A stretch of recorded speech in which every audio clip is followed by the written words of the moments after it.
Hello students, आज की video में हम पढ़ेंगे राजस्थानी लिपियों के बारे में। मुड़िया लिपि और देवनागरी लिपि। राजस्थानी भाषा व लिपि जो है महत्वपूर्ण भाषाओं व लिपियों में से एक है। भावों और विचारों को व्यक्त करने वाले चिन्हों, रेखाओं, चित्रों आदि को क्या कहा जाता है? लिपि। ठीक है। इस प्रकार भाषा को अंकित करने या लिखने की जो रीति है वो लिपि कहलाती है। अगर दूसरे शब्दों की बात करें तो भाषा की लिखित अभिव्यक्ति के स्वरूप को जो है लिपि कहा जाता है। लिपि को इंग्लिश के अंदर बोलते हैं स्क्रिप्ट। प्रत्येक भाषा की जो है अपनी एक विशिष्ट लिपि होती है, ठीक है, जिसके माध्यम से ही भाषा का साहित्यिक रूप जो है प्रकट होता है। हमारे देश की प्रारंभिक लिपियां जो है ब्राह्मी लिपि से ही भारत की अन्य लिपियां विकसित हुई है। किससे? ब्राह्मी लिपि से। वर्तमान देवनागरी जो लिपि है वो इसी लिपि से क्रमिक रूप में से जो है विकसित हुई है। ठीक है।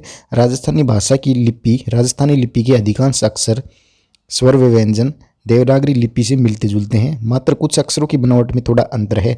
धीरे धीरे हिंदी के प्रभाव से यह अंतर भी अब स्नेह स्नेह मिटता जा रहा है। राजस्थानी लिपि जो है लकीर खींचकर घसीट रूप में लिखी जाती है। ये वेरी इंपॉर्टेंट है, पूछा भी जाता है एग्जाम के अंदर। लकीर खींचकर घसीट रूप में लिखी जाती है। इस लिपि का विशुद्ध रूप मुख्य रूप से अदालतों, न्यायालयों व दफ्तरों, कार्यालयों में प्रयुक्त किया जाता है, जिसे कामदारी लिपि कहा जाता है। राजस्थानी लिपि में अड़य अक्षर का विशेष रूप से प्रयोग किया जाता है।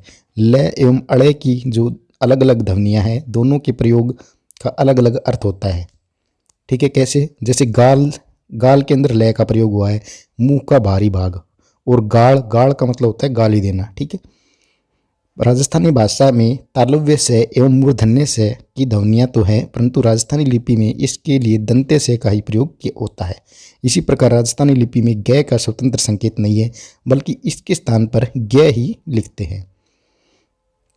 राजस्थानी लिपि के अंदर संयुक्त अक्षरों की ध्वनि नहीं होती है। जैसे संयुक्त अक्षर क्ष के स्थान पर छ, क या ख लिखा जाता है। लक्षण का लखण, ठीक है, लक्षण को क्या बोलते हैं? लखण। ठीक है। लक्ष्मण का लिक्ष्मण, व राक्षस का राक्षस। ठीक है। राजस्थानी लिपि में री की ध्वनि का अलग से कोई चिन्ह नहीं है, बल्कि इसकी जगह री ही लिखा जाता है। जैसे ऋतु की जगह ऋतु लिखा जाता है। ठीक है। ऋतु की जगह ऋतु। इसमें अब अक्षर व संयुक्त अक्षर व रेफ का प्रचलन भी नहीं है। रेफ का पूरा रे हो जाता है। जैसे गर्म की जगह पर गरम, वक्त का भगत या भगत आदि लिखते हैं। ठीक है। अब हम देखते हैं मुड़िया लिपि के बारे में। राजस्थानी लिपि को व्यापारी एवं महाजन लोग अपने बही खातों में विशुद्ध रूप में न लिखकर इसकी अशुद्ध लिपि प्रयुक्त करते हैं, जिसमें विभिन्न अक्षरों पर मात्राओं का प्रयोग एवं विराम चिन्हों का प्रयोग जो है बहुत कम या न के बराबर होता है, तथा शिरोरेखा भी जो है बहुत कम प्रयुक्त होती है। राजस्थानी लिपि के इसी अशुद्ध रूप को क्या बोलते हैं? मुड़िया लिपि। माजनी या बनियावटी लिपि भी इसको बोलते हैं। यह शॉर्ट हैंड का काम देती है, परंतु मात्राओं एवं विराम चिन्हों के अभाव के कारण कई बार इसमें अर्थ का अनर्थ हो जाता है। यह बाईं से दाईं ओर लिखी जाती है। This is very important. बाईं से दाईं ओर लिखी जाती है। मुड़िया लिपि के अक्षरों को मुड़िया अक्षर कहते हैं। ये बिना मात्रा वाले शब्द मोड़कर लिखे जाते हैं, इसी कारण इसका नाम जो है मुड़िया अक्षर पड़ गया। इस लिपि में बिना कलम उठाए वाक्य पूर्ण किया जा सकता है। ठीक है। मुड़िया लिपि में अक्षरों के नीचे नुक्का लगाने का प्रचलन नहीं है। इस लिपि का प्रयोग जो है 16वीं शताब्दी से 1950 ईस्वी तक राजस्थान, गुजरात, महाराष्ट्र आदि क्षेत्रों के अंदर किया जाता रहा है। वर्तमान में भी इसका प्रयोग धीरे धीरे कम हो गया है। मुड़िया अक्षरों के आविष्कार का श्रेय किसको जाता है? मुगल सम्राट अकबर के राजस्व विभाग के मुखिया राजा टोडरमल को इसका श्रेय जाता है। इस मान्यता के पक्ष में टोडरमल द्वारा रचित निम्न दोहा भी प्रचलित है। ठीक है। कौन सा दोहा? देवनागरी अति कठिन, स्वर व्यंजन व्यवहार, ताते जग के हित सुगम, मुड़िया कियो प्रचार। ठीक है। और मुड़िया लिपि का जो आविष्कारक है वो कौन था? टोडरमल। ये क्वेश्चन एग्जाम के अंदर पूछा जाता है। मुड़िया लिपि के आविष्कारक टोडरमल जी। अब बात कर लेते हैं देवनागरी लिपि। ठीक है। देवनागरी लिपि का उद्भव व विकास। तो देवनागरी प्रमुख लिपि है। वर्तमान में उत्तरी भारत की अधिकांश भाषाओं की लिपि को क्या है? देवनागरी लिपि। हिंदी एवं संस्कृत भाषा भी इसी लिपि के अंदर लिखी जाती है। देवनागरी लिपि का विकास जो है सिद्र मातृका की कुटिल लिपि से उद्धृत नागरी लिपि से हुआ है। किससे? सिद्र मातृका की कुटिल लिपि से उद्धृत नागरी लिपि से। आगे देखना, समझ में आएगा ये सारी चीज़ें क्या लिखी हुई है। ठीक है। बोध गया के महान शिलालेख में एवं लेख मंडल की प्रशस्ति 558 ईस्वी में देवनागरी के कुछ लक्षण स्पष्ट होने जो है दृष्टिगोचर होते हैं। 7वीं शताब्दी के आते आते देवनागरी लिपि के लक्षण और भी स्पष्ट हो गए। 8वीं सदी तक देवनागरी लिपि पूर्णतः विकसित हो चुकी थी और 10वीं सदी तक यह लिपि अपनी पूर्ण परिपक्वता को प्राप्त कर चुकी थी। देखो, भारत की सभी लिपियां जो है ब्राह्मी लिपि से विकसित हुई है। ब्राह्मी लिपि का सर्वप्रथम प्रयोग वैदिक आर्यों ने प्रारंभ किया था।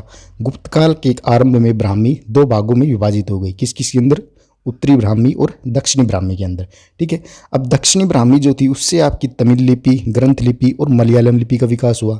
ठीक है, और जो उत्तरी ब्राह्मी थी उससे गुप्त लिपि का विकास हुआ और गुप्त लिपि से आगे चलकर सिद्ध मातृका लिपि का विकास हुआ। ठीक है, और सिद्ध मातृका जो लिपि थी इससे कुटिल लिपि, कुटिलाक्षरा लिपि विकसित हुई, जो निम्न 2 भागों के अंदर भिन्न भिन्न रूप से विकसित हो गई। एक तो नागरी के अंदर, दूसरी ससारदा के अंदर। ठीक है, अब जो नागरी लिपि थी आपकी, इसके 2 रूप विकसित हुए, पूर्वी देवनागरी और पश्चिमी देवनागरी। ठीक है, नागरी के पूर्वी रूप से कोमी, मैथिली, नेवारी, उड़िया, बंगला, असमी आदि लिपियों का विकास हुआ। ठीक है, और इसके पश्चिम रूप से गुजराती, राजस्थानी, महाराष्ट्री और वर्तमान देवनागरी लिपि का विकास हुआ। ठीक है, किससे? इसके पश्चिमी रूप से, नागरी के पश्चिमी रूप से। ठीक है, अब देखो देवनागरी नामकरण से संबंधित तथ्य है कुछ। इस लिपि का सर्वप्रथम प्रयोग गुजरात के नागर ब्राह्मणों ने किया, इसलिए इसका नाम क्या पड़ा? नागरी। संस्कृत को देवभाषा कहा जाता है, संस्कृत को जिस लिपि में लिखा जाता है वह देवनागरी कहलाई। इस लिपि का नगरों में अधिक प्रचार था, इसलिए भी इसका नाम नागरी पड़ा। बौद्ध ग्रंथों में नाग लिपि का उल्लेख मिलता है, इससे भी विकसित लिपि को नागरी लिपि नाम मिला। ठीक है, अब देवनागरी लिपि के गुणों और विशेषताओं की बात करें तो देवनागरी लिपि भारत की प्रधान लिपि है। संविधान ने इसे राजलिपि घोषित किया गया है। यह लिपि बाईं से दाईं ओर लिखी जाती है। यह एक वर्णात्मक लिपि है। इसमें प्रत्येक वर्ण में ए या अन्य स्वर जुड़ा होने के कारण इसे अर्ध अक्षरात्मक लिपि भी कहते हैं। This is very important. लेखन और उच्चारण में एक रूपता देखी जा सकती है। वर्णों के उच्चारण एवं प्रयोग के अंदर समानता है। प्रत्येक ध्वनि के लिए एक अलग चिन्ह और एक चिन्ह की एक ही ध्वनि इस वैज्ञानिक लिपि की जो है अन्य विशेषता है। इस लिपि में एक वर्ण में दूसरे वर्ण का भ्रम नहीं होता है। व्यंजन संयोग अंकित करने की जो पद्धति है वो पूर्ण है। इस लिपि का प्रत्येक वर्ण उच्चरित जो है होता है। कोई भी जो है मृग या साइलेंट वर्ड नहीं है। इसका व्यापक प्रयोग होता है। संस्कृत, मराठी, नेपाली और हिंदी आदि भाषाओं की लिपि है।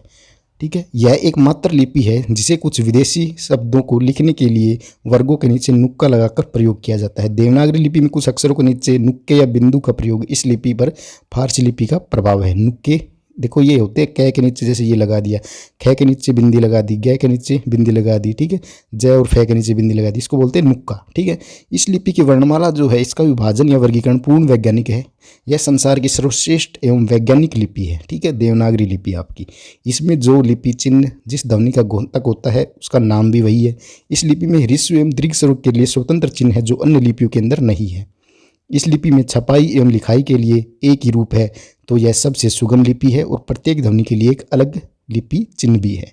अगर दोषों की बात करें तो देवनागरी लिपि के प्रमुख दोष ये हैं। द्विरूप वर्ण जैसे ए, गे, अक्षय, तय, त्रय, क और झ के अंदर, अणय के अंदर, स और श्रय के अंदर। ठीक है, तो ये द्विरूप वर्ण इसके दोष है। समरूप वर्ण जैसे ख में र व का, घ में ध का, में भ का भ्रम होना। ठीक है, अनुस्वार एवं अनुनासिका के प्रयोग में एक रूपता का अभाव है। शीघ्र लेखन संभव नहीं, क्योंकि लेखन में हाथ बार बार उठाना पड़ता है। ई की मात्रा री का लेखन वर्ण के पहले उच्चारण वर्ण के बाद। ठीक है, वर्गों के संयुक्तिकरण में रे का प्रयोग को लेकर भ्रम की स्थिति है। कुल मिलाकर 403 टाइप होने के कारण टंकण मुद्रण में कठिनाई होती है। शिरोरेखा का प्रयोग जो है अनावश्यक अलंकरण के लिए होता है। ठीक है, तो ये इस लिपि के प्रमुख दोष थे। तो बस यही आपको देवनागरी लिपि के बारे में इम्पोर्टेंट पॉइंट थे, ये आपको याद रखने हैं सभी। धन्यवाद।